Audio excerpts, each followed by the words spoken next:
Brado, você pode falar um pouco sobre, pelo que dá para ver da sua formação, você tem uma formação literária também, né? Uma formação em linguagem audiovisual e questões relacionadas com teatro, também estudou teatro e tal.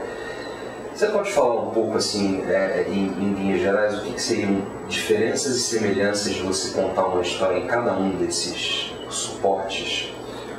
Olha, eu acho que são coisas muito diferentes, assim. Eu também estou escrevendo um romance, que eu já comecei também há mais de 10 anos, mas agora eu tenho um contrato com uma editora, então eu preciso terminar. Quando eu escrevo prosa, para mim a viagem é totalmente textual, assim, eu não me preocupo nem se eu estou contando uma história. É uma coisa muito solta mesmo. O teatro, as poucas coisas que eu já escrevi, eu também já escrevi uma peça curta para o Drama Mix, vou escrever mais 2 esse ano. Eu vou por um caminho também muito solto, escrevo maluquices mesmo que me dá na telha. E quando eu estou no cinema é muito diferente, porque o cinema, ainda que no Brasil a gente não tenha uma indústria de cinema muito desenvolvida, é um processo industrial, envolve muita gente, custa muito dinheiro. E não é uma coisa que eu tenha poder de decisão total no roteiro. Sempre no Brasil o diretor tem um controle criativo muito maior que o do roteirista.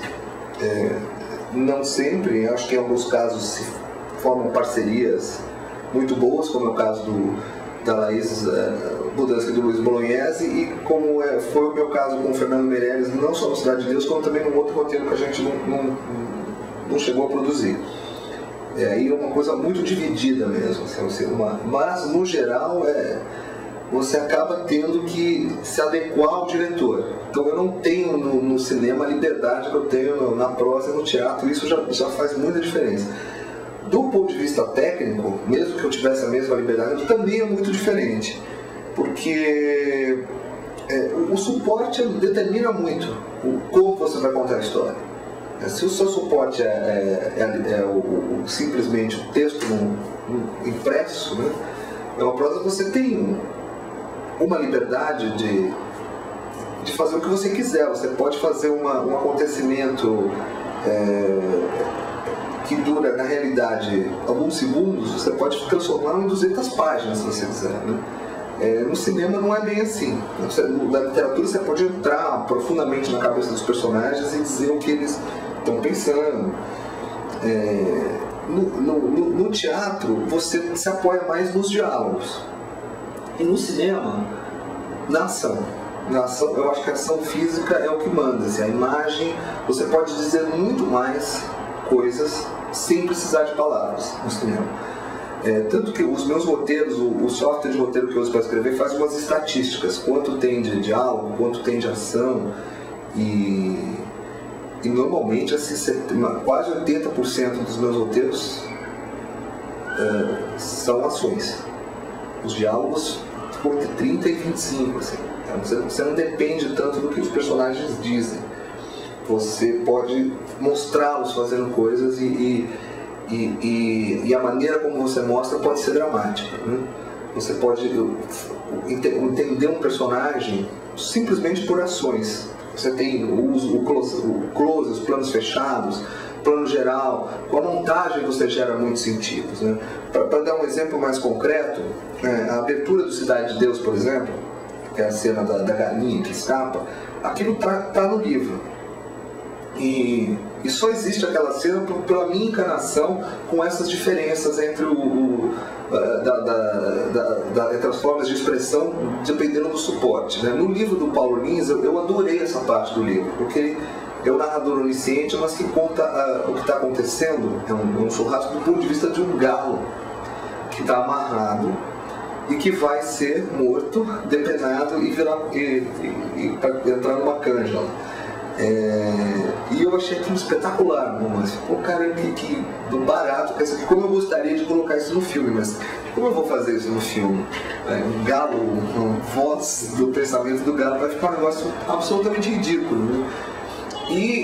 Mas eu fiquei muito encanado com isso, e foi de fato a primeira cena que eu escrevi e a cena ficou praticamente idêntica em todas as 12 versões do roteiro, e se você lê o primeiro tratamento e assiste o que está na tela, você vê que está muito parecido.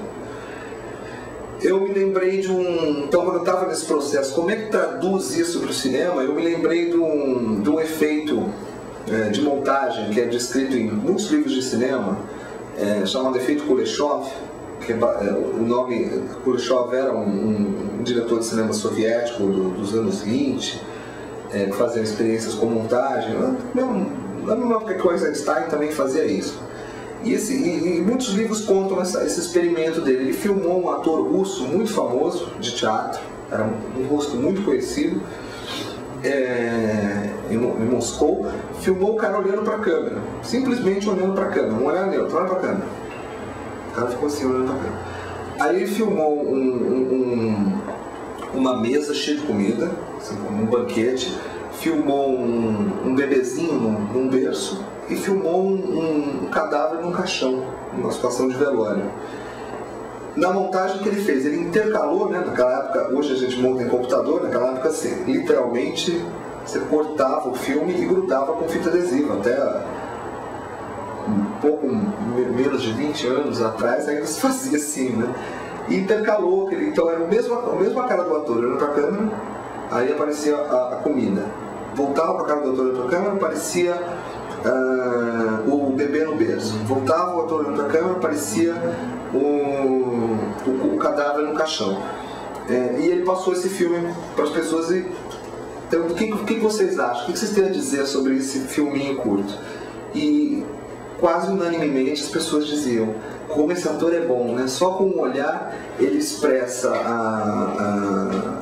a fome, a ternura, né? Com o bebê e a dor, né? E é o mesmo olhar. O Hitchcock fez isso no Janela Indiscreta, pelo que eu já li.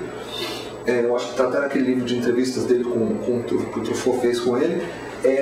Quando ele filmou o comecinho do Janela Indiscreta, ele simplesmente disse para o James Stewart pegar a câmera ali e ficar olhando pela janela, e olhando e fazendo caras. Ele não disse assim: você está vendo agora uma menina trocando de roupa, você está vendo um casal brigando, você está vendo um cachorrinho descendo. Não. Olha. Depois da montagem, ele intercalou aquilo, a gente vê as caras do James Stewart, interpreta a expressão no rosto dele de acordo com a imagem que vem antes.